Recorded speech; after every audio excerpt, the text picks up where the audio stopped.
கடலூர் மாநகராட்சியின் குப்பை வண்டியில் நூற்றுக்கணக்கான வாக்காளர் அடையாள அட்டைகள் கிடந்தது பரபரப்பை ஏற்படுத்தியுள்ளது.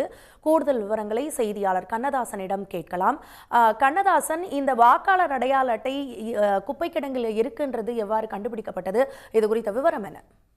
கடலூர் மாநகராட்சியின் குப்பை வண்டியில் வாக்காளர் அடையாள அட்டைகள் குவியலாக கிடந்ததால் ஒரு பரபரப்பு ஏற்பட்டுள்ளது.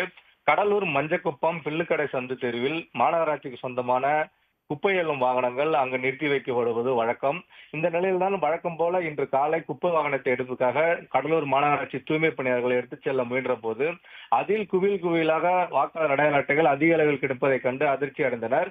உடனே மாநகராட்சி அதிகாரிகளுக்கு தகவல் கொடுத்தனர். மாநகராட்சி அதிகாரிகள் உடனடியாக வருவாய்த்துறை அதிகாரிகளுக்கு தகவல் கொடுத்தனர். சம்பவ இடத்திற்கு வந்த கடலூர் வட்டாட்சியர் மகேஷ் அவர்கள் வாக்காளர் அடையாள அட்டைகளை சோதனை செய்த போது அனைத்து வாக்காளர் அட்டைகளும் கள்ளக்குறிச்சி மாவட்டத்தைச் சேர்ந்த வாக்காளர் அடையாள அட்டைகள் என்பது உறுதி செய்யப்பட்டது. நூற்றுக்கணக்கான வாக்காளர் அடையாள அட்டைகள் இங்கு எப்படி வந்தது, எதற்காக இதை கொண்டாந்து போட்டார்கள் என்பது குறித்தும் விசாரித்து வருகின்றனர்.